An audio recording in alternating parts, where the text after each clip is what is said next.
Voilà, parce que l'idée par rapport à la présentation aujourd'hui, c'était de pouvoir à la fois aborder les montants, les conditions d'attribution de l'aide, de faire une petite reprise sur les fondamentaux, notamment de l'aide exceptionnelle et de l'aide unique, d'aborder le circuit de l'aide et comment elle peut être mobilisée par les employeurs, et à partir de là, les éléments d'assistance qu'on peut être amené à leur proposer, avec les rôles qui vont être distribués entre d'un côté les OPCO, de l'autre côté l'ASP, présenter le processus d'instruction de la demande par l'ASP, les processus d'assistance qui sont déployés, notamment côté ASP, pour pouvoir repréciser un peu qui sont les interlocuteurs internes et externes qui sont mobilisés sur le sujet.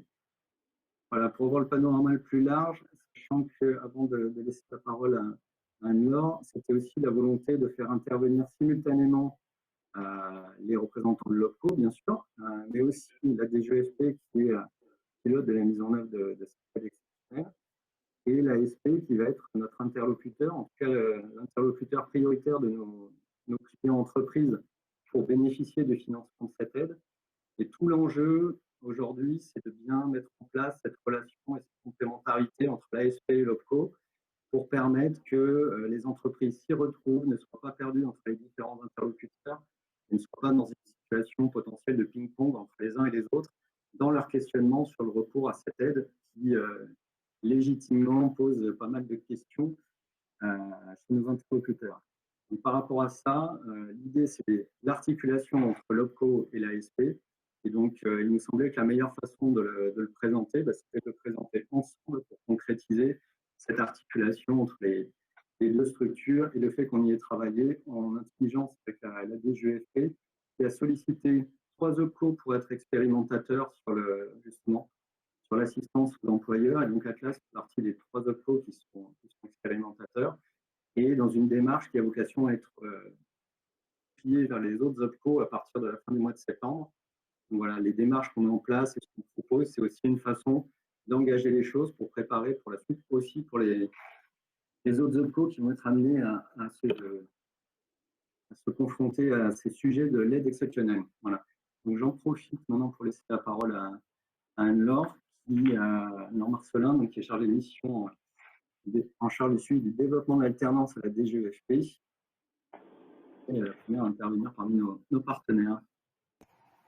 Bonjour à tous et merci d'être tous présents pour assister à cette webinaire qui en effet, autant pour la DGEFP que pour l'ASP et pour Atlas, nous semblait utile pour mieux vous accompagner en effet dans le process d'assistance auprès des entreprises, sachant que c'est une nouvelle mission qui vous incombe et que l'aide unique est aujourd'hui l'aide d'État qui existe pour les employeurs d'apprentis, mais comme vous le savez tous qui est complété depuis peu par une aide exceptionnelle qui a été souhaitée par le gouvernement dans le cadre du plan de relance. Donc, dans un premier temps, j'aimerais revenir sur le contexte dans lequel ce process d'assistance et les différentes étapes qui ont été conçues pour partir du process. Quand on parle de process d'assistance, on parle bien du process d'assistance auprès des entreprises dans le suivi des aides d'État dont elles peuvent bénéficier. Donc, comme je le disais, l'aide unique jusqu'alors et aujourd'hui l'aide exceptionnelle. En juin dernier, pour reprendre un peu la chronologie, la DGEFP a décidé un travail avec les OPCO, donc Atlas bien évidemment en faisant partie, en concertation avec l'ASP, non pas pour mettre en place un process d'assistance auprès des entreprises, mais parce que quelque part il existait déjà ce process, c'était géré par l'ASP et ça l'est toujours d'ailleurs en partie, mais c'était vraiment dans l'idée d'améliorer ce process avec l'ensemble des OPCO. Et concrètement, améliorer ce process, c'est redéfinir les rôles de chacun entre OPCO, ASP et DGEFP, rôle et périmètre, que ce soit clair pour tous et appropriable également. C'était aussi accompagner les OPCO dans une nouvelle mission, parce que c'est le cas. Au-delà de cet accompagnement, c'était aussi vous outiller pour vous permettre de mieux réaliser cette mission et aussi penser à un meilleur outillage côté ASP en termes d'outils concrètement pour rechercher les contrats. Et enfin, l'a précisé d'ailleurs Nicolas dans son introduction, c'était vraiment fluidifier la concertation et la communication entre l'ASP et les OPCO dans la gestion de ces dossiers et face aux demandes ou réclamations des entreprises. L'objectif étant de renseigner de manière la plus ciblée, la plus efficace et la plus rapide les entreprises. Et pour reprendre les termes de Nicolas, qu'on remarque d'ailleurs encore aujourd'hui, pour éviter ce ping-pong qui est un petit peu voilà, la situation parfois pour certaines entreprises d'un ping-pong entre l'ASP, l'OPCO et même parfois la DGESP. Donc une première présentation de ce process a eu et là je parle d'un process qui était visé et pour lequel chaque proposition de l'ASP ou des OPCO était entendue. On était vraiment sur un document de travail, c'est un peu un work in progress. On n'est pas venu des GESP dans l'idée d'imposer une procédure, mais plutôt d'en discuter avec vous pour voir justement comment on pouvait mieux vous aider, mieux vous accompagner, mieux vous outiller dans ce travail-là. Suite à cette présentation, donc c'est vrai que c'est intéressant, on n'avait pas forcément anticipé côté des GESP, et on a senti les inquiétudes de la part de certains OPCO, dans un contexte où c'est vrai qu'en tant qu'OPCO, vous étiez déjà très sollicité, très chargé sur le volet, notamment de la rétractation des contrats, toute la phase de dépôt, mais aussi la prise en charge financière des contrats. On a donc décidé en interne de lancer dans un premier temps l'expérimentation de ce process avec un petit comité d'OPCO, comporté volontaire, donc vous, et également constructif et mobilité. Cette expérimentation avait deux objectifs. Tester un nouvel outil que nous vous mettions à disposition, qui est l'outil SharePoint pour vous permettre d'identifier les contrats éligibles qui sont partis dans les flux à l'ASP. Et l'autre objectif, c'était de faciliter la relation entre l'ASP et l'OPCO dans la gestion de ces aides, en identifiant des deux côtés les personnes du service précédent, avec derrière l'adresse mail et parfois le numéro de téléphone associé. Donc voilà, ça c'est la partie contexte qui me semblait importante de vous repréciser.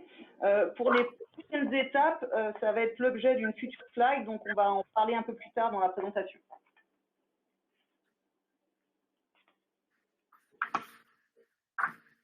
Donc, voilà, on va passer, alors, est-ce que vous avez des questions peut-être juste à ce niveau-là ou pas? Je ne sais pas.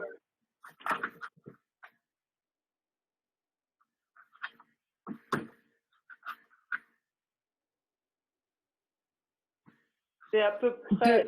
De mon côté, il n'y a pas de questions. J'ai pas de questions d'interlocuteur pour l'instant. Ok. Et alors, je précise juste aussi que je ne me suis pas mis en vision. En visio, c'est non pas pour me cacher de vous, mais c'est juste que je travaille sur mon ordinateur fixe. C'est plus simple pour moi de ne pas être en visio, parce que sinon, vous me verriez de profil.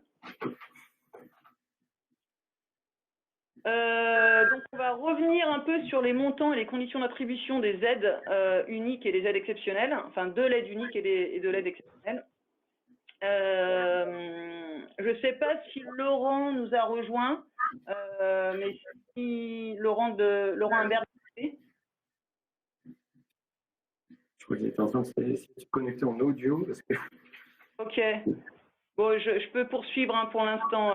Pour la slide, c'était plus lui qui devait la présenter. On improvisera s'il ne peut pas prendre la main. Donc là, je vais revenir sur l'aide unique, juste pour rafraîchir un petit peu en fait, les critères d'éligibilité et les montants associés.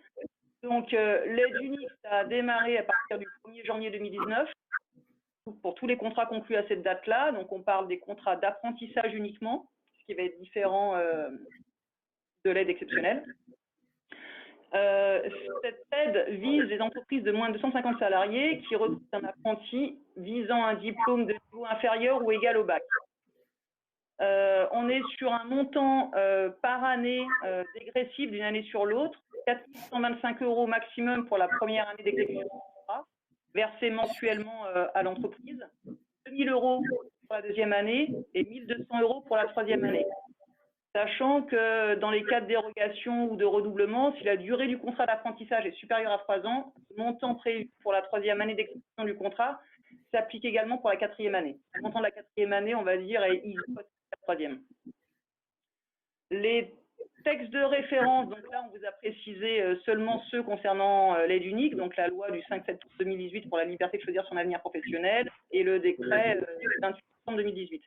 Sachant que pour l'aide exceptionnelle, les décrets viennent d'être publiés, à préciser là-dessus que suite à 2 petites coquilles qu'on n'avait malheureusement pas repérées, il va y avoir un décret correctif qui va corriger les légers oublis.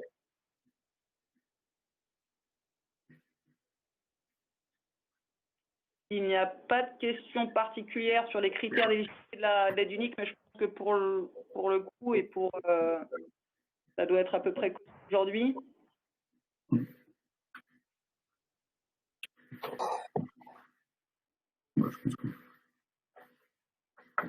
Laurent, vous n'êtes toujours pas là ou? On n'a toujours pas réussi à vous trouver une porte d'entrée. Ok. Bon, alors j'ai préparé un peu la présentation, pas toutes les slides, donc soyez indulgents et pardonnez-moi si je suis un peu moins claire. Mais bon, là, ça devrait pas être compliqué parce que je connais quand même bien les différences entre les deux. Donc là, c'était juste un tableau pour vous montrer selon les caractéristiques, la différence entre l'aide unique, enfin, on est sur l'aide exceptionnelle, mais la différence entre le décret aide exceptionnelle pour les contrats d'apprentissage et le décret aide exceptionnelle pour les contrats de professionnalisation. Donc, concernant l'âge du bénéficiaire, donc, pour l'apprentissage, c'est les règles d'entrée classiques. Et pour les contrats pro, pour harmoniser justement avec les contrats d'apprentissage, on a fixé une date limite à 30 ans. La date de conclusion du contrat. Donc, on est la même, c'est une périodicité pour l'aide exceptionnelle qui est la même, quel que soit le type de contrat. C'est pour des contrats conclus, et là, on insiste bien sur conclus, donc signés, et non pas, c'est l'éligibilité, c'est toujours la date de conclusion, que ce soit pour l'aide unique ou pour l'aide exceptionnelle. Donc, on est sur des contrats conclus entre le 1er juillet 2020 et le 28 février 2021. Concernant les montants versés, pas de différence entre les deux aides. 5 000 € pour un mineur, 8 000 € pour un majeur. Certification visée. Donc pour l'aide exceptionnelle pour les contrats d'apprentissage, on est sur des diplômes ou titres professionnels à un niveau égal, enfin au plus, je sais pas comment c'est, visant au plus de niveau 7 du CNCP. Et pour les contrats de professionnalisation, c'est la même chose, mais on intègre aussi les CQP et les contrats de professionnalisation expérimentaux. Type d'employeur, pas de différence entre les deux. Donc le secteur privé, le secteur public est exclu, sauf le secteur public à caractère industriel et commercial. Taille de l'entreprise, sans condition, en dehors des premiers critères que je viens de citer et de la périodicité de l'aide pour les entreprises de moins de 250 salariés. Et pour les entreprises de plus de 250, c'est les mêmes conditions, mais avec une condition supplémentaire qui est un acte d'engagement au démarrage du contrat et qui oblige, les entreprises de plus de 250, elles doivent s'engager à respecter un seuil d'alternants au 31 décembre 2021. Je vais peut-être d'ailleurs directement le présenter, c'est la partie sur la droite de la slide. Donc pour les entreprises de plus de 250 salariés et plus, en effet, il y a une condition à respecter au moment où le contrat éligible est envoyé à l'ASP. Un formulaire d'engagement leur est retourné et si elles souhaitent bénéficier de l'aide, elles doivent s'engager soit à atteindre 5% de contrats favorisant l'insertion professionnelle au 31 décembre 2021. Donc là, on est sur contrat d'apprentissage, contrat pro, VIE et CIFRE, ou, autre possibilité, avoir au moins 3% d'alternants. Donc là, quand on dit alternant, c'est contrat d'apprentissage et contrat de professionnalisation, dans leur effectif au 31 décembre 2021, et avoir connu, en plus, une progression de cette catégorie-là de 10% par rapport à l'année précédente. Je reviens maintenant sur sur le tableau principal, sur les flux vers l'ASP. Donc, pour les contrats d'apprentissage, ça va être un flux quotidien automatisé qui va partir de DK et qui va être transmis directement à l'ASP, donc de SI à SI. Et pour les contrats de professionnalisation, comme ce n'est pas mis en place jusqu'à maintenant, ça va être un flux hebdomadaire depuis Extrapro, qui va être manuel dans un premier temps et qui sera à terme automatisé le temps qu'on puisse paramétrer et développer nos SI. La gestion de l'aide, toujours la même chose. C'est l'ASP, mais on aurait pu d'ailleurs rajouter finalement les OPCO, parce que vous êtes les deux acteurs principaux dans le suivi de la gestion des aides d'État aujourd'hui. Fréquence des versements aux entreprises, ça ne change pas par rapport à l'aide unique. C'est un versement mensuel. Avec une petite différence selon la typologie de contrat. Pour les contrats d'apprentissage, c'est via la DSN. Pour s'assurer que l'apprenti est toujours dans l'effectif de l'entreprise et qu'une rémunération supérieure à 0 lui a été versée. Et d'un point de vue juridique, pour les contrats de professionnalisation, l'ASP n'a pas la légitimité d'utiliser la DSN pour les contrats pro, donc ça passera par une remontée mensuelle des bulletins de salaire par l'entreprise. Et à partir du moment où le bulletin de salaire est reçu par l'ASP, versement mensuel de l'aide. Est-ce que c'est clair? Est-ce que vous avez des questions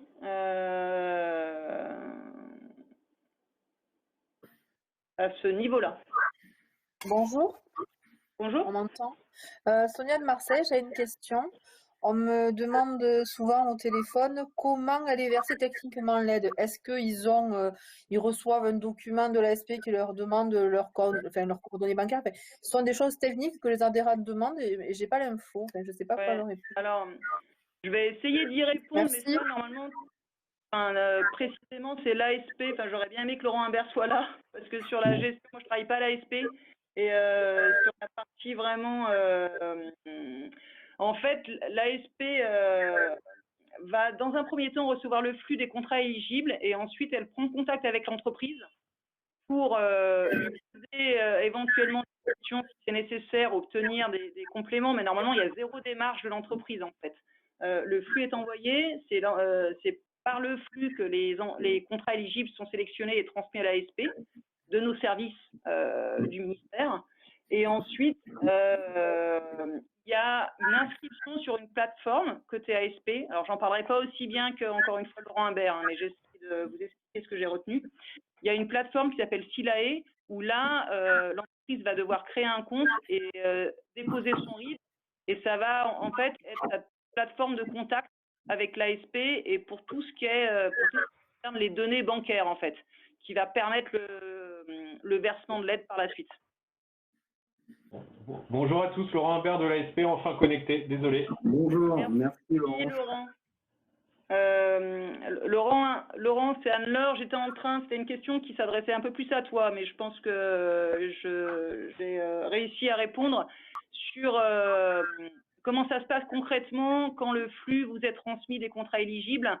Vous allez retrouver avec l'entreprise, la plateforme Silae et la transmission des données bancaires, RIB et tout ça. Donc, je viens d'expliquer, mais peut-être que tu peux repréciser certains éléments là-dessus.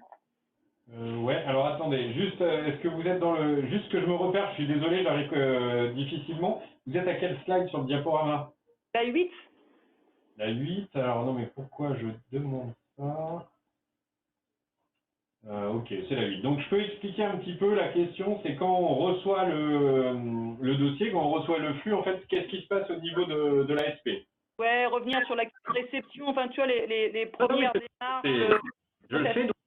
En fait, donc quand le dossier nous est transmis donc par flux en provenance donc de la DGEFP, on reçoit le dossier. Il y a un premier élément de communication qui part à l'employeur, de préférence par le canal messagerie électronique. Et pour cela, on se sert du mail qui est renseigné sur le CERFA et que donc vous avez renseigné dans vos outils, sur lequel on l'informe de la réception de son dossier à l'ASP. Donc, c'est un courrier qui dit qu'on a bien reçu le dossier concernant son apprenti X pour le contrat démarrant de telle date et prenant fin à telle date. Ensuite, ça, c'est le courrier qui l'informe de la réception. Ensuite, on a une phase de traitement de notre côté où on va vérifier, les effectifs, par exemple, pour être sûr, dans le cadre de l'aide unique, qu'on est bien sur une entreprise avec moins de 250 salariés. On vérifie également que le SIRET est actif. Si tout est bon, il y a deux cas. Soit l'employeur est déjà connu de notre système d'information et il a déjà des coordonnées de paiement et on l'invite à nous confirmer qu'il va bien utiliser le RIB qu'on connaît. Sinon, il a possibilité de le modifier. Et s'il n'est pas connu, il y a une procédure de création de compte sur un espace qui s'appelle SILAE, donc qui est l'espace, je dirais plutôt l'extranet employeur de l'ASP, sur lequel il faut qu'il crée son compte et qu'il dépose le RIB sur lequel il souhaite recevoir les paiements de l'aide unique. Une fois que tout ça c'est fait, que son RIB est validé, il reçoit un échéancier avec tous ces détails de paiement prévisionnel et on lui rappelle les coordonnées du RIB sur lequel va être versée l'aide. Et ensuite, on a 2 séries de paiements par mois. Donc, on a une série de paiements qui se trouve positionnée en début de mois et une série qui se trouve positionnée fin de mois. Et la série positionnée fin de mois, c'est plutôt la série sur laquelle on va utiliser le contrôle de service fait par le biais de la DSN. Parce que la DSN est reçue par l'agence entre le 20 et le 25 de chaque mois. Je ne sais pas si j'ai répondu à la question. Oui, je crois qu'on va, en plus, on va peut-être y revenir un petit peu dans la suite. C'est vrai que l'idée, c'était de commencer à illustrer un peu concrètement peut-être le parcours sur l'aide. Ce qu'on va peut-être vous proposer du coup, comme sur les éléments de présentation générale de l'aide. Donc on avait passé un peu le comparatif principal. Juste un petit point d'explication peut-être pour certains en interne. Il faut quand même retenir, c'est que comment le flux des contrats signés par les différentes entreprises parvient à l'ASP, c'est soit il y a des contrats qu'on dépose dans l'outil DK. Alors, si l'outil DK parle à tout le monde, c'est parfait. Sinon, pour rappel, c'est la base de données que chaque OPCO alimente pour le compte de la DGEFP avec les éléments des contrats une fois qu'ils sont validés. Et donc, ce sont ces données-là qui sont ensuite renvoyées par la DGEFP vers l'ASP pour qu'ils disposent des mêmes informations sur les contrats que nous avons déposés. En parallèle, c'est le même phénomène qu'on a sur les contrats pro avec une autre base de données, donc qui est Extra Pro, et donc qui est alimentée depuis ce qui est validé au niveau du SI Locaux. Donc, ça permet de transférer ces informations vers la base, de faire ensuite à envoyer des informations à l'ASP. Donc, c'est bien le point d'entrée pour toutes les données de l'ASP sur le paiement des aides, c'est bien les données qui sont saisies par le co. C'est pour ça que on va y revenir. On a un rôle par rapport à ça de garant de la qualité des données. Et ensuite, on transmise vers l'ASP. Ce que je vous propose, c'est qu'on prenne très rapidement là-dessus le circuit qu'on avait prévu de vous présenter. Et si après on a des spécificités peut-être sur le mode de calcul de l'aide, on y reviendra peut-être un tout petit peu après. Comme ça permettra de faire le lien avec l'intervention de Laurent. Donc là-dessus, les éléments qu'on souhaitait vous présenter, c'était de mettre bien en valeur les 4 étapes de ce circuit de l'aide unique et de l'aide exceptionnelle qu'on avait un peu en tête de loin par rapport à l'aide unique et que maintenant on devient un circuit assez sensible sur l'aide exceptionnelle. D'une part, la transmission du contrat d'apprentissage ou du contrat de professionnalisation maintenant à l'OPCO pour la prise en charge et le dépôt. C'est ça qui est la responsabilité de l'entreprise, de nous envoyer leur contrat avec les éléments complets sur l'ensemble des rubriques qui sont prévues dans les contrats, dans le délai des 5 jours sur le délai du contrat. Ensuite, deuxième intervenant, c'est l'OPCO par rapport à la saisie et au dépôt du contrat d'apprentissage ou de professionnalisation.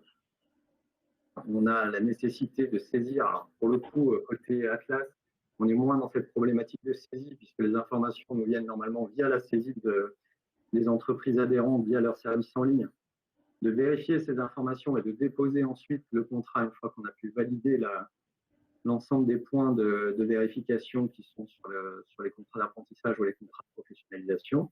Et donc là, on le dépose sur l'outil DECA. D'où ce que j'évoquais tout à l'heure, l'attention particulière qu'il doit y avoir sur les données qui sont saisies et qui sont celles qui vont après permettre de déclencher ou non l'aide exceptionnelle pour les entreprises à partir de ce qui va parvenir à l'ASP. La deuxième étape, c'est l'envoi de ces flux. Une fois que les OPCO ont transmis, ont déposé les contrats sur les bases correspondantes, donc qui est envoyé par la DGEFP vers l'ASP et qui permet à l'ASP de récupérer les informations qui lui sont nécessaires. On verra un petit peu tout à l'heure comment ça fonctionne. Et la dernière étape, mais qui n'est que la concrétisation à partir de là de l'action de l'ASP, c'est une fois qu'il récupère ce flux, de pouvoir instruire les dossiers, comme on vient de commencer à l'aborder, et de vérifier les informations qui sont dedans pour pouvoir déclencher et se rapprocher de l'entreprise pour mettre en place le paiement de l'aide et remonter d'informations qui sont différentes qu'on vient d'aborder entre les deux types de contrats. Donc là, je ne sais pas si ça appelle des questions particulières à ce niveau-là. On va revenir un peu plus en détail après sur le rôle de chacun, mais voilà, grosso modo, le circuit de l'information pour arriver à l'instruction d'une demande d'aide exceptionnelle dans le cadre du plan de relance de l'alternance. Alors, il y a peut-être plusieurs questions que je me permets de relayer. On a évoqué le délai de versement. Il y a en fait une question du SCT qui ne peut pas se connecter, mais donc qui pose quand même des questions, qui dit sous quel délai le premier versement est-il effectué auprès de l'entreprise suite au dépôt du contrat d'apprentissage de nos services sur DECA. En fait, c'est pas mal d'entreprises qui les interrogent sur les délais de versement. Est-ce que c'est bien début et fin de mois après réception des pièces ? Alors moi, je peux vous donner un élément, moi, de timing à réception du dossier par l'ASP. Vous voyez un peu le delta déjà, parce que ça veut dire que le dossier, donc il était clean de votre côté, qu'il a été transmis, je dirais, le lendemain de la saisie dans votre SI à DK à l'ASP. Pour un employeur qui est connu, sur lequel on est OK sur ses coordonnées de paiement, on est sur un délai de paiement de l'ordre d'une dizaine de jours, sur un dossier sur lequel tout est OK. D'accord. Après, quand il y a des traitements complémentaires là-dessus, il n'y a pas de délai. Justement, il y a une autre question. Si le contrat arrive à l'ASP, par exemple, 2 mois après, comment se passe le rattrapage du paiement de l'aide? Est-ce qu'il accumule sur 2 mois? Alors oui, si le contrat arrive, alors des fois ça peut être bien plus que 2 mois, hein, donc du coup, il y a rattrapage sur le premier paiement. Si on est capable de raccrocher la DSN de façon propre avec son dossier. C'est-à-dire que là aussi, si on a un signal DSN qui est OK avec le dossier, on rattrape directement les 2, 3 ou 6 ou 8 mois sur lesquels on aura une justification du service fait. Si on n'a pas de DSN qui se connecte proprement au dossier, on paiera le premier mois par avance. Et on attendra d'avoir des justificatifs de service faits par le biais de la DSN ou d'autres moyens dégradés, type bulletin de salaire, pour libérer les autres fractions mensuelles. Et une autre question concernant ce circuit, c'est comment agir en cas de rupture de contrat? Alors en cas de rupture d'un contrat, normalement, nous sommes informés de la rupture du contrat par la DSN de l'employeur. Donc, dans les DSN, quand il y a une fin de contrat, il y a une rubrique qui est portée en DSN qui est la date réelle de fin de contrat. Et normalement, nous, ça s'intègre chez nous et ça met fin au contrat. D'accord. Il se peut que l'employeur n'ait pas fait cette manipulation-là. Donc, ce qui se passe chez nous, c'est qu'on a mis en place une règle de gestion, qu'on n'a pas de suivi sur 3 mois consécutifs. On met une date supposée de fin de contrat et on suspend l'aide. Et tant qu'on n'a pas de réclamation de l'employeur, eh ben, on estime que ce contrat est rompu. Alors, il y a toujours moyen de revenir en arrière si des fois le contrat n'était pas réellement revenu. Mais on n'a pas de signal qui vient de DK pour nous dire contrat rompu. Là, les ruptures de contrat, le contrôle se fait au niveau de la DSN. Ok. Alors, j'ai d'autres questions, mais je prends le temps de les analyser pour vous les transmettre. Pour le paiement de l'aide proratisée, si le contrat est d'une durée de 9,5 mois, est-ce que le paiement se fait sur 9 ou sur 10 mois? Tout mois commencé est dû, donc 10 mois. 10 mois, d'accord. C'est plutôt une question pour Nicolas, pardon. À quel moment dans notre process Atlas envoyons-nous le dossier à la DGEFP? Est-ce que c'est au dépôt ou à l'accord? Eh ben, la réponse est que c'est à peu près en même temps, puisque en principe, au moment de l'accord, c'est le moment où on envoie les informations sur des cas. Les deux sont simultanés. Et dès que des cas nous renvoie le numéro de dépôt qui acte qu'il a été bien reçu, il peut y avoir des situations dans lesquelles le contrat qu'on essaie de déposer est rejeté parce qu'il y a des rubriques qui sont mal renseignées ou des informations qui sont jugées incohérentes. Dès qu'on reçoit le numéro en retour, c'est quelque chose qui est à peu près simultané, on va dire, ou plus tard dans la même journée. Après, là où on peut avoir un écart, c'est effectivement c'est un rejet.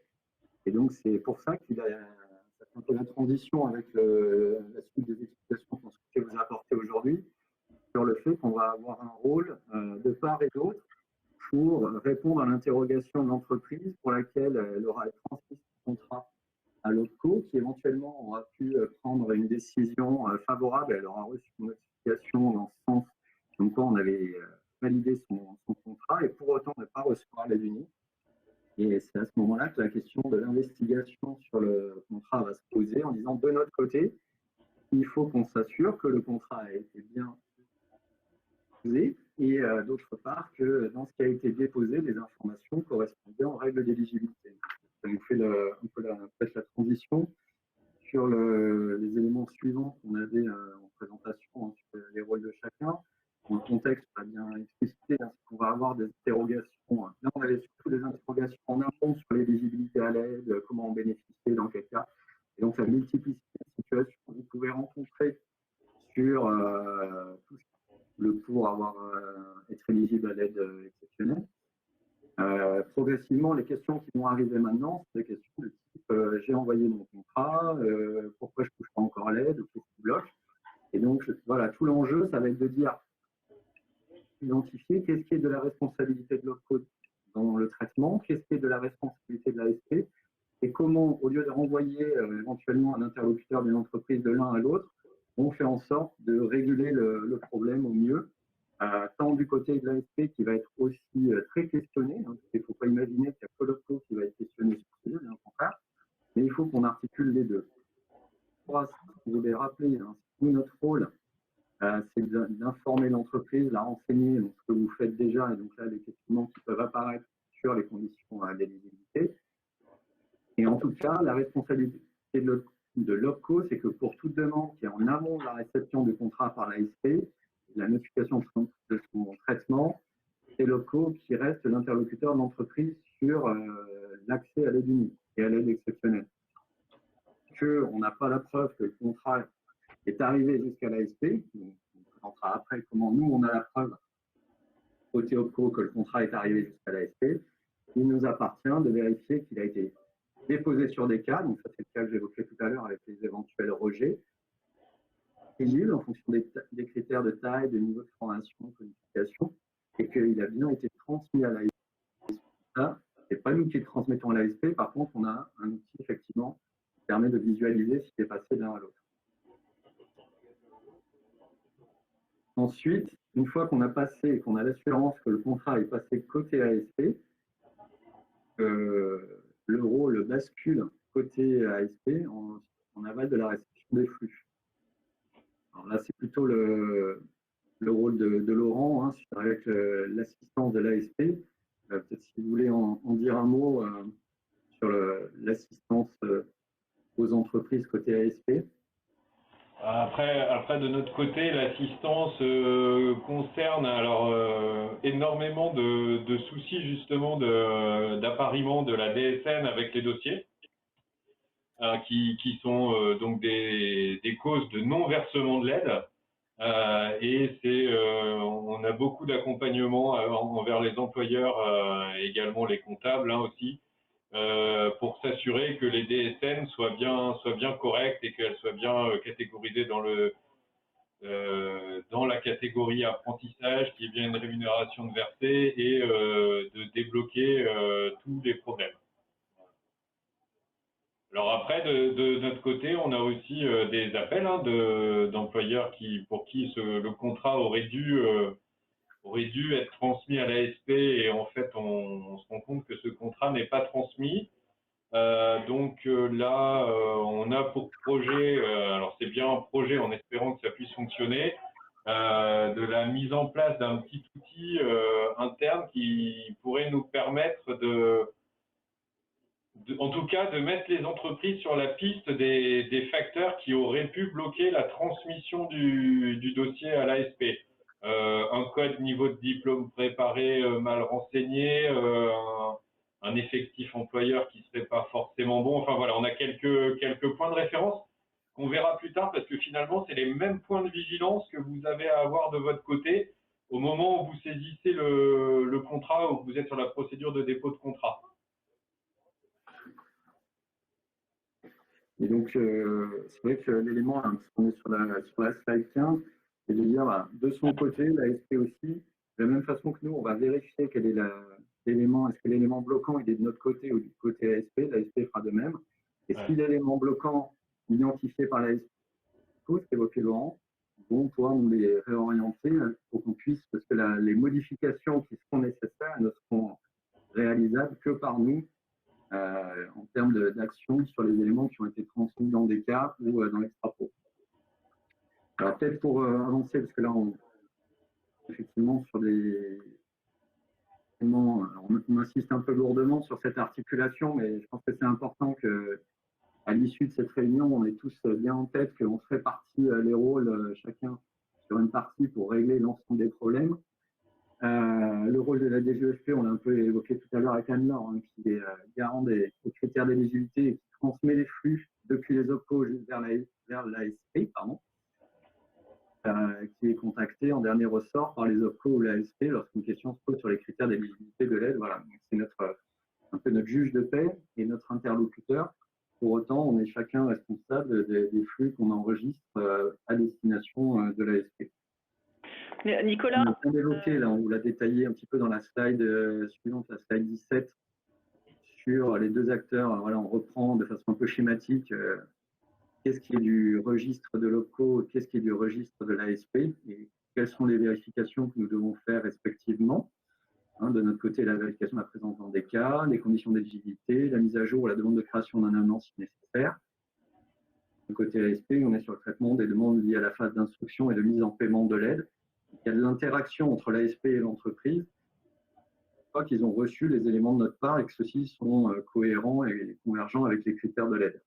Et l'information et les réponses auprès de l'entreprise relatives à la DSN, choses sur lesquelles nous, par contre, on n'a pas du tout ni vision ni intervention, si ce n'est d'être en capacité, comme voilà, vous le faites déjà en partie, et sûrement mieux après ces explications-là, de préciser aux entreprises quel va être le schéma et quelle va être l'intervention de chacun pour qu'ils parviennent à bénéficier de cette aide. Alors, ce que je vous propose, c'est qu'on passe sur les modalités d'instruction de la demande par l'ASP, à partir de la slide 18, ainsi que sur les numéros, parce que nos collègues de l'ASP n'ayant pas la vision de ce qu'on fait dérouler à l'écran, c'est pas forcément très confortable pour se retrouver, et qu'on puisse repartir de là, afin qu'ils puissent vous repréciser exactement comment ça se passe. Laurent, si c'est bon pour vous. Après, là, sur la slide 19, finalement, ça reprend un petit peu la réponse à la question que j'ai eue quand j'ai réussi à me connecter. C'est de la réception du flux jusqu'à la notification de l'attribution finale de l'aide, en fait. Donc, voilà, réception du contrat ASP, retour à l'employeur pour lui dire « on a bien reçu votre contrat ».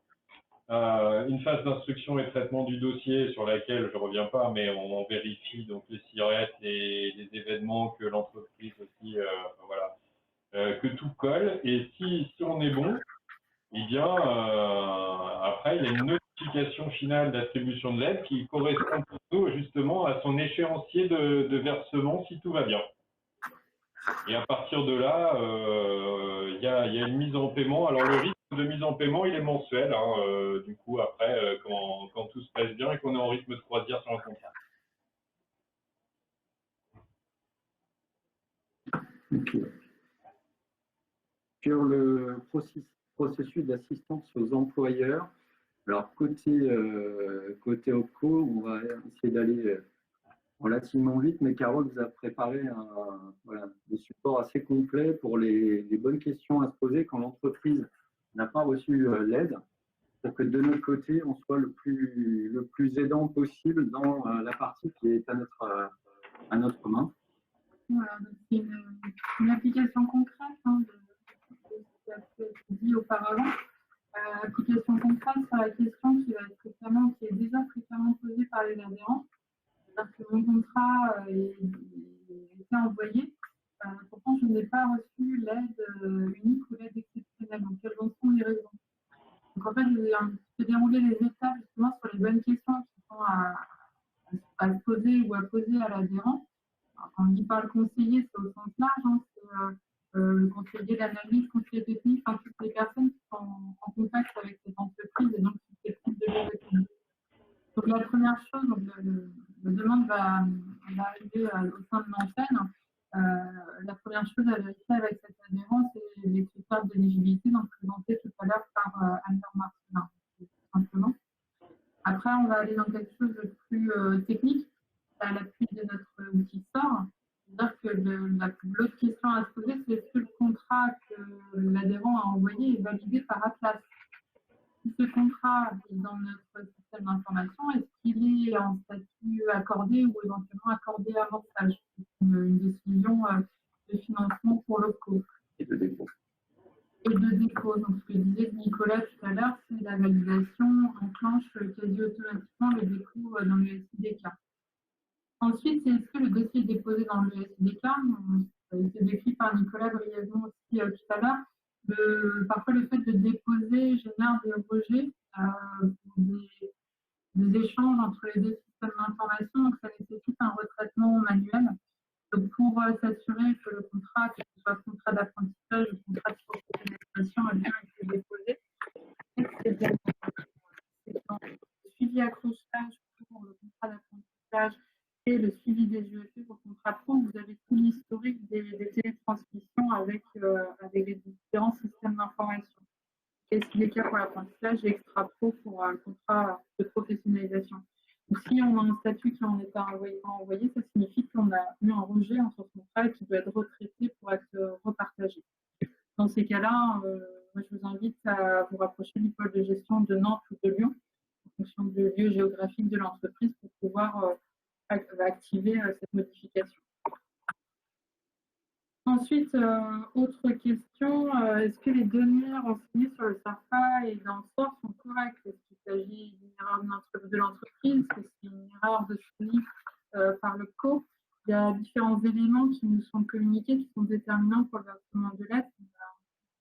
On l'a abordé tout à l'heure. Ce qui est déterminant, c'est l'effectif de l'entreprise, donc l'information qui est accessible dans le dossier sur SOR.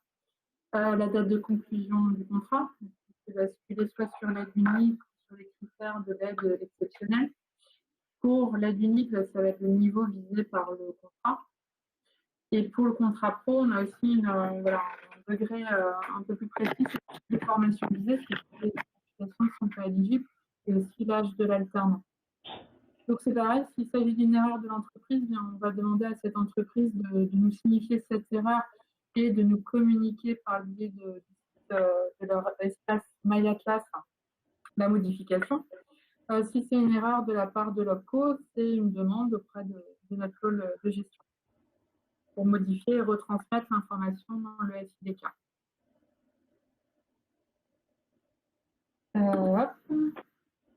Ensuite, alors là, on rentre dans des cas un peu plus particuliers ou précis. On peut avoir des situations de contrat. Donc, on a les générations qui sont les contrats qui sont conclus à compter du 1er janvier 2020 et ceux qui ont été conclus antérieurement et repris d'Ariane. Donc en fait, ce n'est pas forcément le même flux. Donc si c'est un contrat qui est issu d'Ariane, c'est un contexte vers l'assistance de l'AFC directement. Voilà, si c'est du G2, on affine et on va un petit peu plus loin encore dans notre questionnement. pourront communiquer. Alors, les modifications, ce qu'on peut avoir, ces modifications qui peuvent être intégrées dans un système, mais qui a pu générer également un rejet. Donc, encore une fois, on affine un peu à ce stade. Donc, soit il est déjà déposé dans le SIDK et on se rapproche du pôle gestion pour le traitement, soit c'est un contrat d'issue d'Ariane, on contacter directement l'ASP. Et pour terminer peut-être sur ces cas particuliers, est-ce que ces modifications entraînent-elles vraiment le versement de l'aide? On a vu que sur des changements d'établissement, par exemple, il n'est pas acquis en tout cas que l'aide soit réactivée ou activée tout simplement. Donc voilà, c'est des questions qui peuvent également être posées ou se poser.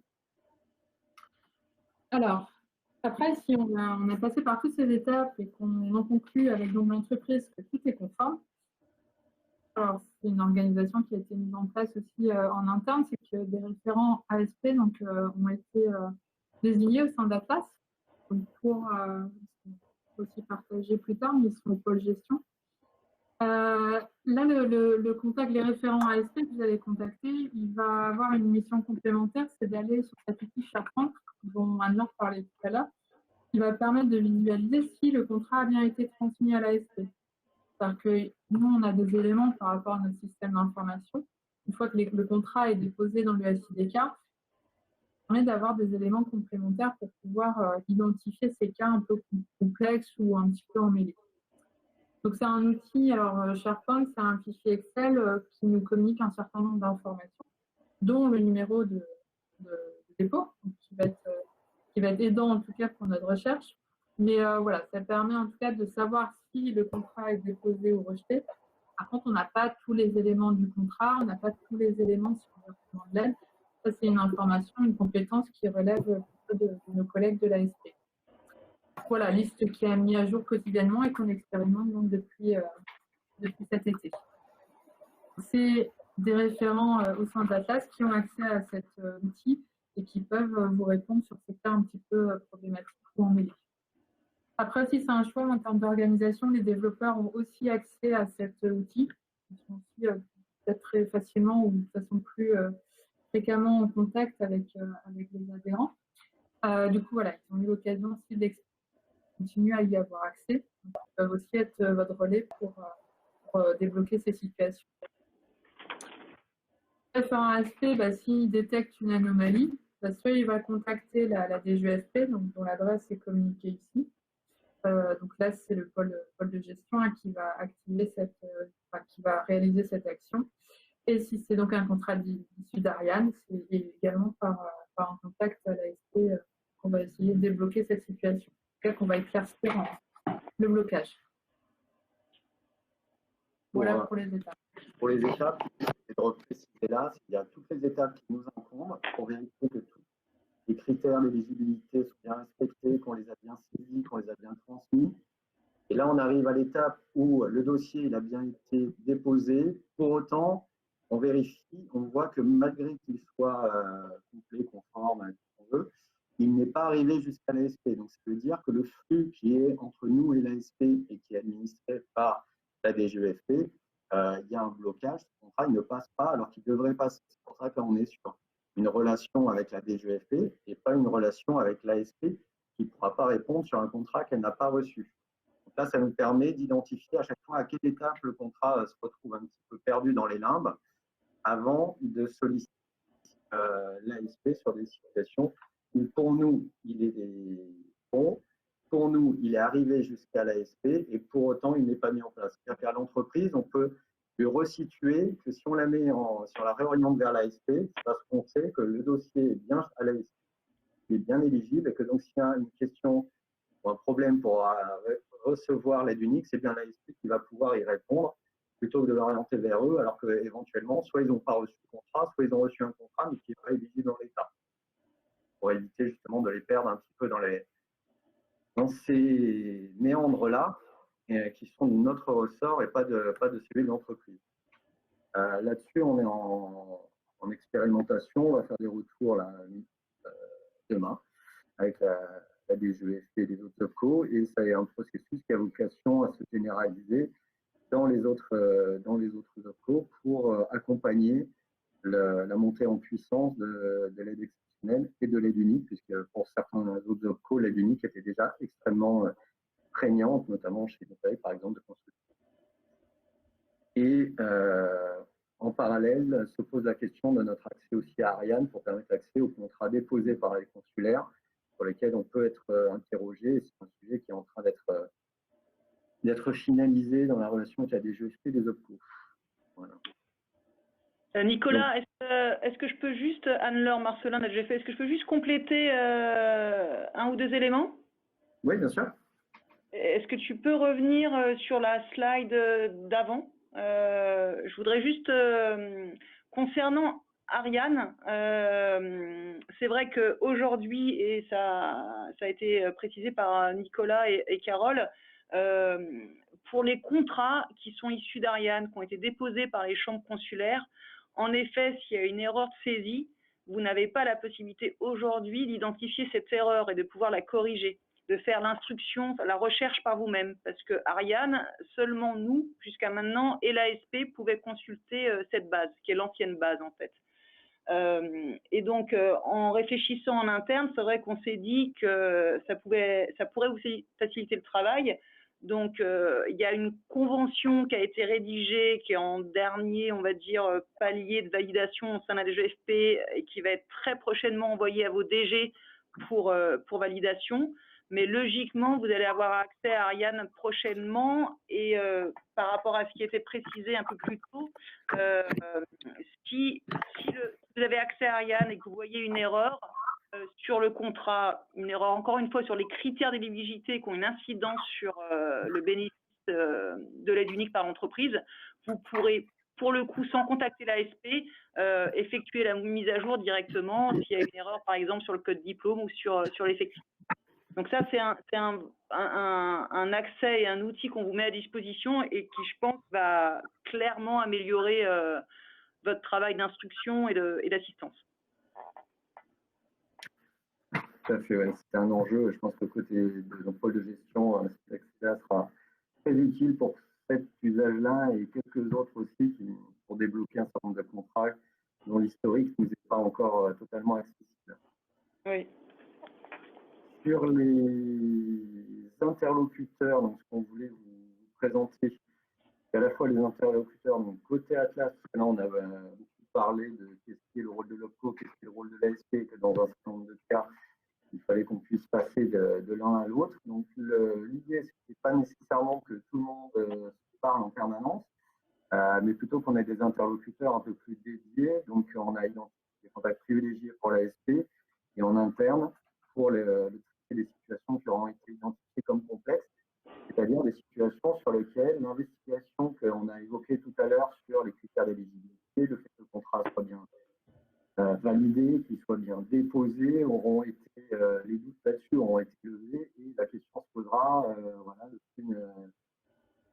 le contrat, tout est bon de notre côté, mais il devrait être à l'ASP, mais il ne sera pas payé. Et à partir de là, la question qui a accès au SharePoint, donc on l'a évoqué tout à l'heure, les développeurs référents son épaule de gestion, donc nous ça à Lyon et Tatiana à Nantes. Mélanie y a accès évidemment, puisque c'est elle qui pilote l'ensemble des pôles de gestion sur l'ensemble de la France.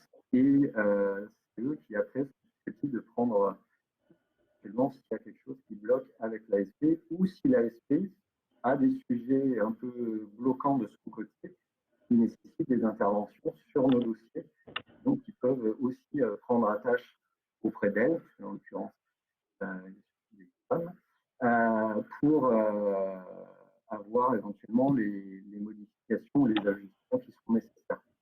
L'idée, c'est pas forcément que dans tous les cas où il y a une entreprise qui a une question sur l'aide exceptionnelle, on sollicite l'ASP. L'idée, c'est que sur toutes les questions qu'elles vont nous poser, quand on est bloqué, parce que pour nous tout est bon, on est quand même une voie de recours, sachant que si on identifie que la question est du ressort de l'ASP, dans un premier temps, on va pouvoir les inviter à se rapprocher de l'ASP, mais de façon qui aura été qualifiée. On saura dire à l'entreprise, vous devez vous rapprocher d'eux parce que le contrat il est bien chez eux, il est bien éligible. Donc là, c'est plutôt une question d'instruction de leur côté. Par contre, si la même entreprise nous recontacte dans les 2 jours qui suivent en disant disant je les ai contactés pour voir, ils n'ont pas les éléments. Enfin voilà, on a une situation qui paraît un peu inexplicable.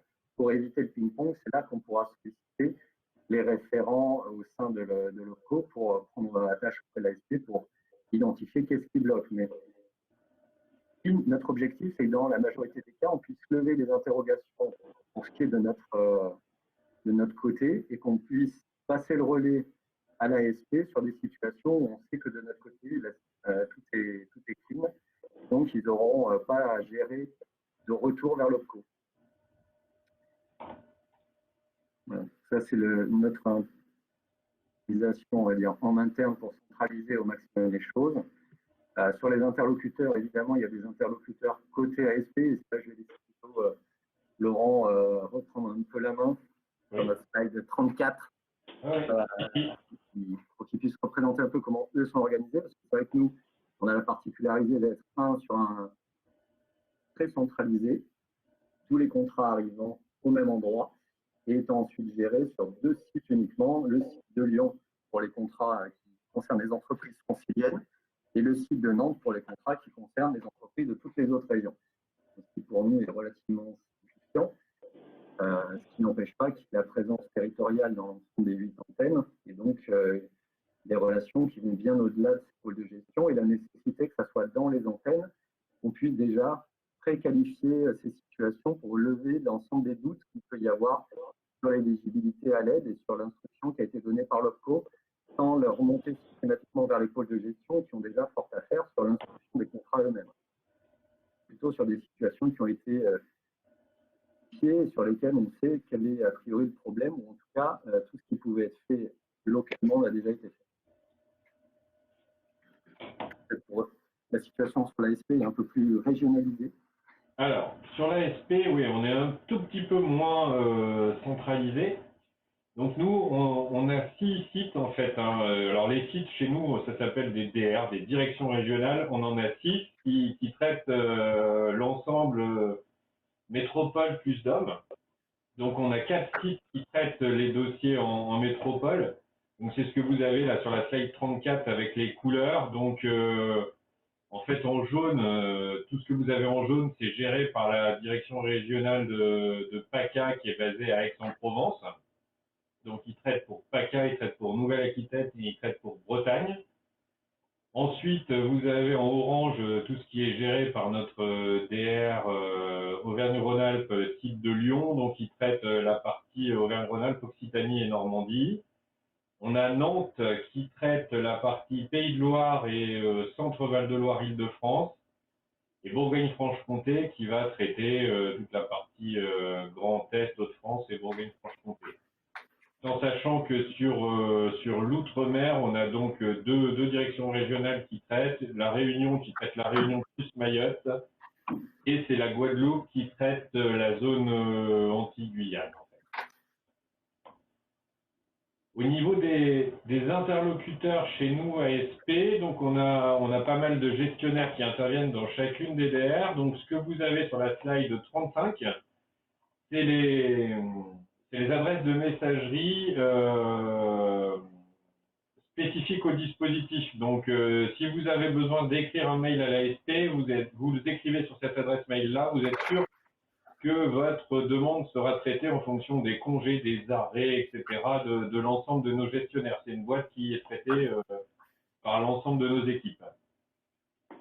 Ces boîtes-là, ces boîtes mail que vous avez là, paca-aua@asp-public ou PDL, etc., sont également les boîtes, donc toutes les entreprises dans leurs mails qui partent de notre système d'information ont bien ces adresses-là en fonction de leur implantation géographique, c'est-à-dire une entreprise qui sera basée à Bordeaux aura bien comme contact la direction régionale ASP de Aix-en-Provence avec le mail paca-aua@asppublic.fr. Et en termes de téléphone, par contre, nous, on est organisé avec un numéro unique employeur. Alors, il n'est pas si unique que ça. Vous l'avez sur la slide 36. Il y en a 3, mais en fait, c'est par zone. Il y a un numéro unique sur la zone métropolitaine, de 0820 825 825. Un autre numéro qui est pour la zone océan Indien. Et un dernier pour la zone Antilles-Guyane.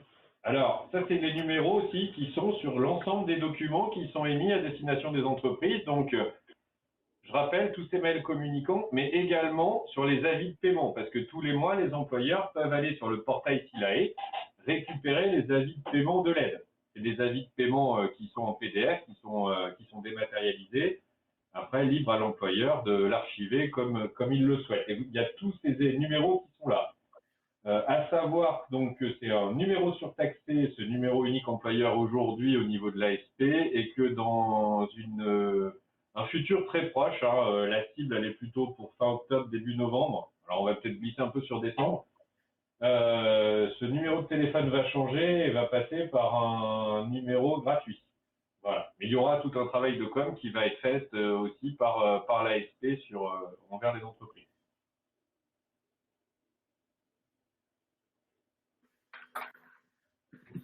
Voilà. Pour ces précisions. Du coup, on va peut-être revenir un petit peu vers les questions qui ont dû s'amonceler pendant qu'on était en train de présenter les slides. Il y a effectivement des questions, mais peut-être que quelques personnes veulent intervenir à l'oral avant. Non? Bon. Alors, j'ai plusieurs questions sur le périmètre en fait de l'aide exceptionnelle.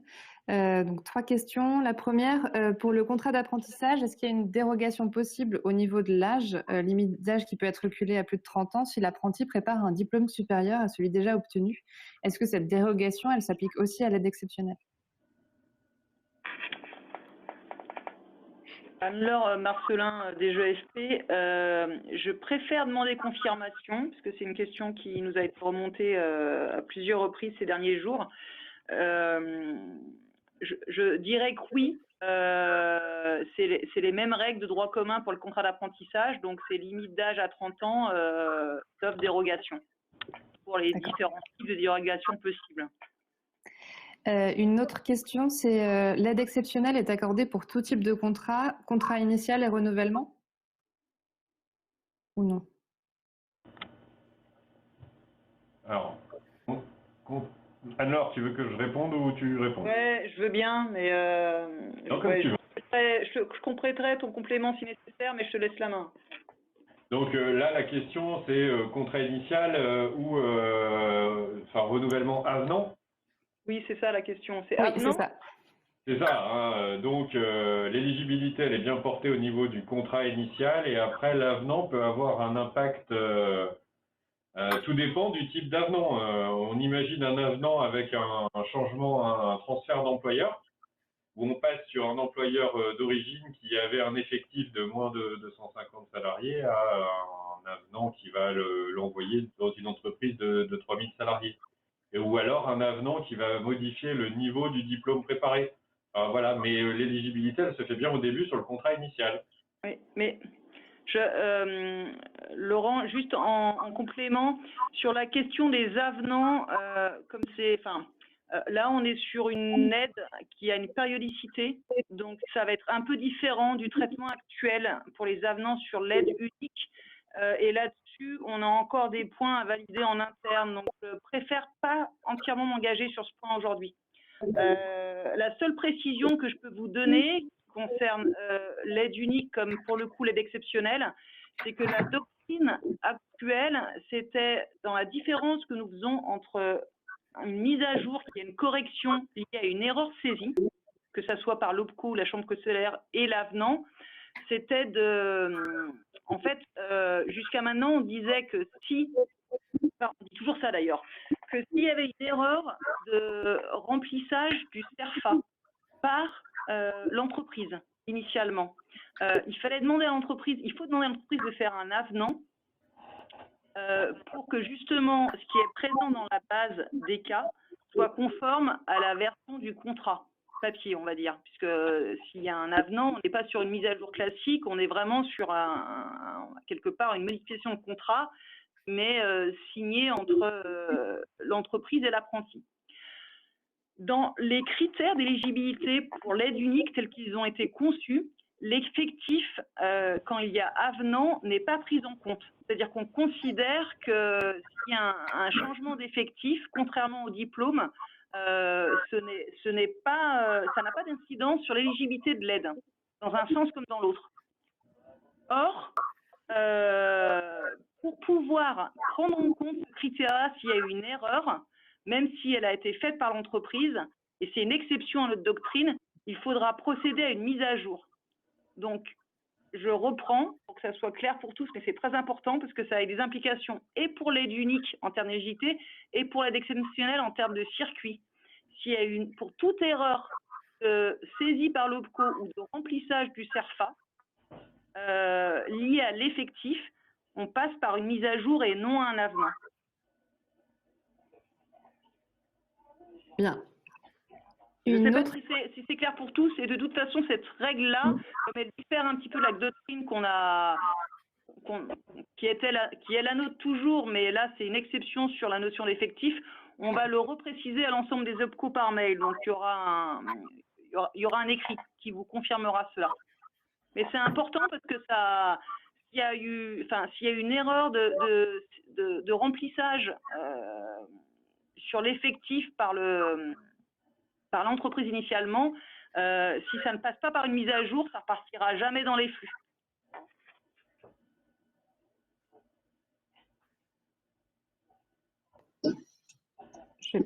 Je peux peut-être continuer sur une autre question. Quand on dit contrat conclu, pardon, entre le 1er juillet 2020 et le 28 février 2021, est-ce qu'on parle de la date de signature du contrat ou la date de début de formation?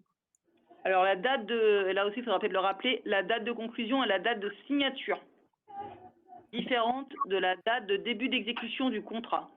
Conclusion, c'est date de signature et ensuite, c'est la date de début d'exécution du contrat. Je crois que Paola... Oui, merci. Est-ce que, Paola, je crois que tu voulais intervenir.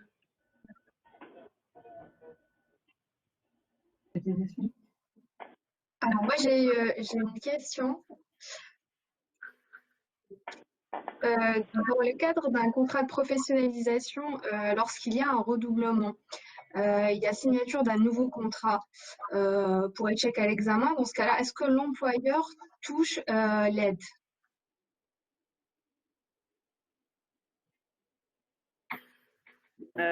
Laurent, tu veux prendre la main ou je complète? Je vais répondre. Alors, pour moi, le cas du contrat de pro, c'est un nouveau contrat parce que je connais un peu plus le contrat d'apprentissage que le contrat de pro. En cas d'échec à l'examen, c'est le motif d'un avenant sur le contrat d'apprentissage. Oui, je suis d'accord dans le cadre d'un contrat d'apprentissage, mais dans le cadre d'un contrat de professionnalisation, c'est un nouveau contrat qui est signé pour échec à l'examen. Conclu, s'il est conclu sur la période de référence, il est éligible pour moi. Oui. D'accord. Ok. Ce qui n'aurait pas été le cas dans le cadre d'un avenant. Voilà, je prends l'exemple du contrat d'apprentissage. L'avenant qui va être conclu pour le motif échec à l'examen, et entre guillemets, cet avenant-là hérite des règles d'aide qui étaient en vigueur au moment de la conclusion du contrat initial d'apprentissage. Ok. Une autre question sur l'aide. En cas d'embauche sur 10 mois, est-ce que l'aide est de 8 000 € par exemple, ou est-ce que c'est 8 000 divisé par 12 mois multiplié par 10 mois? Oui, c'est ça. C'est en fait l'aide de 8 000 €. Donc, dans le cas de l'embauche d'un apprenti majeur. Donc, c'est 8 000 € sur 12 mois. Donc, on fait 8 000 divisé par 12 et on obtient la fraction mensuelle. D'accord. C'est 8 000 divisé par 12 fois 10.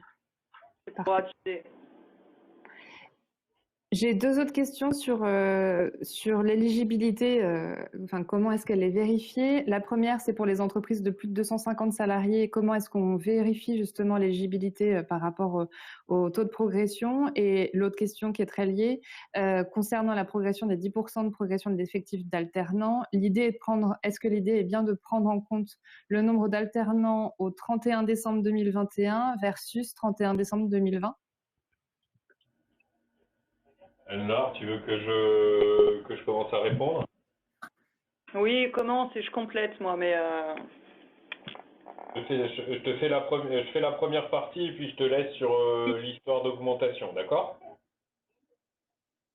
Okay. Donc, sur les entreprises de plus de 250 salariés, donc nous, on va recevoir donc les flux de ces entreprises sur des canaux bien isolés dans notre système d'information. Et je suis désolé si je suis un peu lourd, mais j'ai été formateur à un moment, je répète, d'où l'importance de la qualité de la donnée, de l'effectif de l'entreprise. Parce que là, maintenant, ça a un vrai impact sur le canal dans lequel ça va arriver à l'ASP. Ces dossiers-là sont réceptionnés. Il y a l'accusé de réception qui part dans le process que je vous ai décrit tout à l'heure. Et par contre, là, on demande à l'entreprise de nous confirmer son engagement. Tant qu'on n'a pas de confirmation de l'engagement, ces dossiers-là ne rentrent pas dans notre processus d'instruction. L'engagement de l'entreprise, c'est un formulaire à aller récupérer sur une adresse, sur une URL qui leur est précisée dans le document qui leur est envoyé par l'ASP. Cet engagement est obligatoirement pris par quelqu'un qui a la capacité à engager l'entreprise et non pas juste l'établissement sur lequel le contrat est conclu, et est valable pour l'ensemble des contrats en alternance. C'est-à-dire qu'il n'y a pas un engagement version contrat d'apprentissage et un engagement version contrat de pro. C'est SNCF accepte de recevoir cette aide pour l'ensemble de ces établissements. Nous, après, on a une base sirène où on a tous les sirènes qui nous ont répondu. Et dès qu'on a réception des dossiers des sirettes appartenant à ce sirène, on les met d'office en instruction. On n'a besoin que d'un seul retour de l'engagement. En l'absence de retour de l'engagement par ces entreprises, les dossiers restent dans un phase d'attente chez nous, mais on ne va pas plus loin sur l'instruction. J'ai dû répondre à la première partie. Après, la deuxième partie était sur le taux de progression des apprentis, c'est ça? Oui, je veux bien compléter si tu veux, Laurent. Oui. Sur l'augmentation des 10%, en effet, la date référente, c'est le 31/12/2021, comparativement au 31/12/2020, mais on est bien sur le taux annuel moyen. Donc, c'est sur l'ensemble de l'année, en fait. Bien, ça répond bien à la question. Ok. Et ça sera précisé par écrit aussi, parce que c'est vrai que j'ai l'impression que ce n'est pas aujourd'hui forcément très clair pour l'ensemble des OPCO et les entreprises. Donc, il va y avoir un QR, alors là je précise aussi, mais on est sur la finalisation d'un QR ou FAC, selon la façon dont on le nomme, qui est vraiment en phase finale de validation et qui devrait être publié sur nos sites, ministère du Travail et Portail de l'Alternance, on espère semaine prochaine. Bonjour, j'avais une question en complément de celle-ci qui en était une aussi sur l'atteinte des objectifs. J'ai une entreprise qui me disait qu'elle souhaitait s'engager sur cette progression, mais dans le cas où elle n'atteindrait pas cette progression, comment opérationnellement ça se passe? Il y a un remboursement qui est venu être demandé à l'entreprise. Oui, Laurent, je te laisse reprendre le relais sur le remboursement, mais oui. Ouais. En fait, je vais reformuler parce que je vous ai un peu mal entendu. La question, c'est si l'entreprise n'atteint pas les engagements au 31 décembre 2021, qu'est-ce qui se passe? C'est ça? Oui, c'est ça. Du coup, s'ils s'engagent et que finalement, ils ne réussissent pas. Du coup, donc oui, c'est ça. En 2022, donc l'ASP va procéder à une phase de contrôle a posteriori. Et si l'entreprise n'a pas atteint les objectifs, eh bien oui, il y a une demande de remboursement à l'entreprise et à tous les établissements des aides perçues. Et c'est bien ce qui est marqué sur l'acte d'engagement qu'ils décident de signer et de nous retourner. C'est pour ça qu'on leur demande un engagement explicite à percevoir l'aide. C'est que tout ça leur est bien mentionné et on va bien jusqu'au moment où ils n'ont pas atteint ces objectifs et donc il y aura un OR qui sera émis par l'ASP afin de recouvrer les sommes perçues.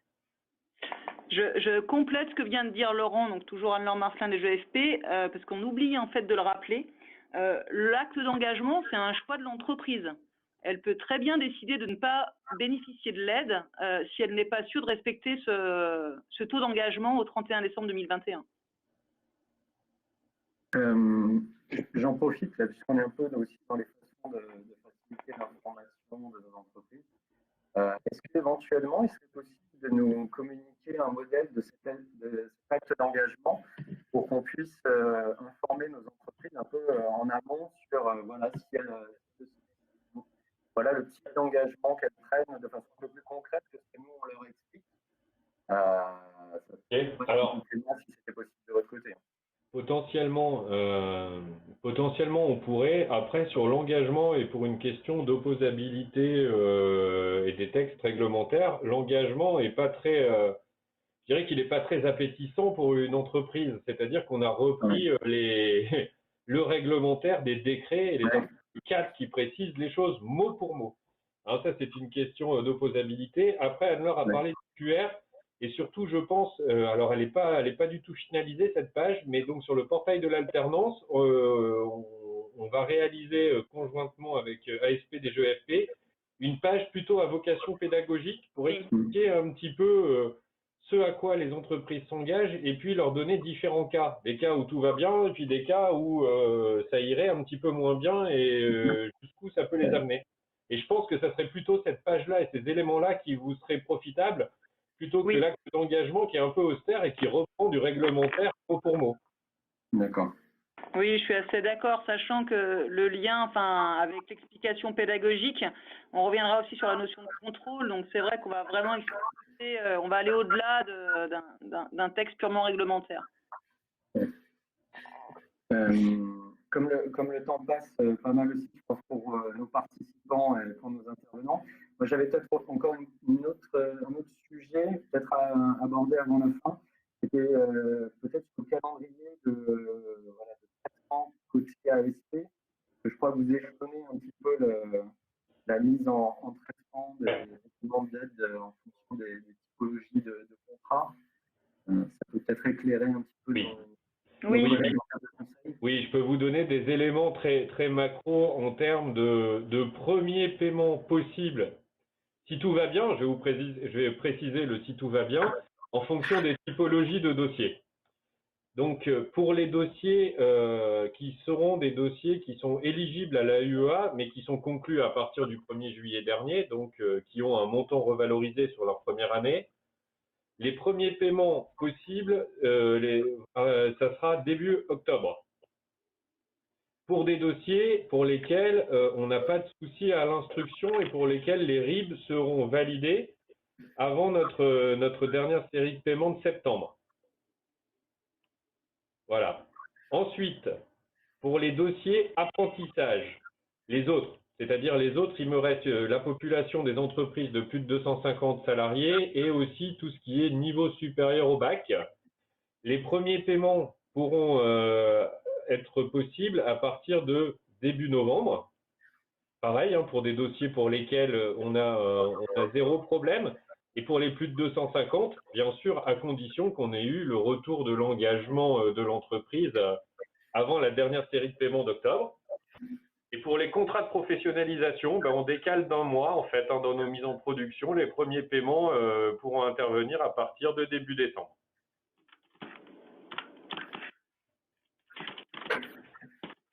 Merci. Est-ce qu'on a le temps pour une dernière question? De mon côté. Il faut une dernière question, de toute façon. Bon, alors je vous la pose. Alors, est-ce qu'il serait possible de modifier la date de conclusion pour les entreprises qui n'ont pas l'aide à une semaine près? Il y a un cas pratique. Il y a un contrat d'apprentissage qui a démarré le 2 septembre avec date de conclusion au 22 juin. L'entreprise a découvert qu'elle est passée à côté de l'aide à une semaine près. Pouvons-nous déroger à la règle exceptionnellement dans ce genre de cas?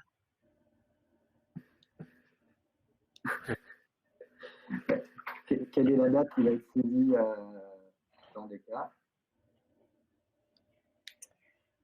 Là, c'est une nouvelle question qui nous est Anne-Laure de Marcelin, c'est une nouvelle question qui nous est posée et j'ai du mal à répondre quelque part en solitaire et de prendre ces décisions seule, mais moi je crains l'ouverture à des dérives et c'est la date de conclusion, donc je dirais malheureusement, et on en est désolé, l'entreprise passe à côté du bénéfice de l'aide, mais je parle souvent des GESP et encore une fois avec certaines réserves, mais il faudrait peut-être que je consulte en interne pour faire une réponse un peu plus solide sur ce point, mais pour moi c'est non.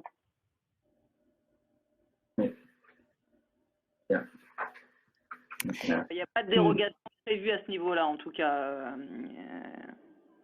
Oh là. Il y a suffisamment de souplesse et d'ouverture sur cette aide. Et c'est vrai que je ne suis pas forcément favorable à ce qu'on en donne davantage. Très bien. Merci. On va vous remercier d'avoir joué le jeu alors avec les difficultés de connexion de part et d'autre, hein, tant en interne que pour les participants. Et Laurent, on est désolé que voilà, on est un peu victime de notre succès du fait que le paramétrage de la solution est de nouveau bloqué à 50. Mais voilà, en tout cas, on a pu enregistrer les échanges, donc ça va permettre de les diffuser en interne auprès de nos collègues qui n'ont pas pu se connecter pour qu'ils puissent bénéficier de la même, voilà, des mêmes informations, des mêmes questions et des mêmes réponses. On vous remercie d'avoir pris le temps voilà, de venir nous parler directement au sein de l'OPCO et à l'ensemble des équipes qui sont connectées pour pouvoir répondre au mieux. Voilà, donc on vous dit encore merci et puis très bonne journée à tous. Au revoir. Bonne journée. Merci beaucoup. Au revoir. Au revoir.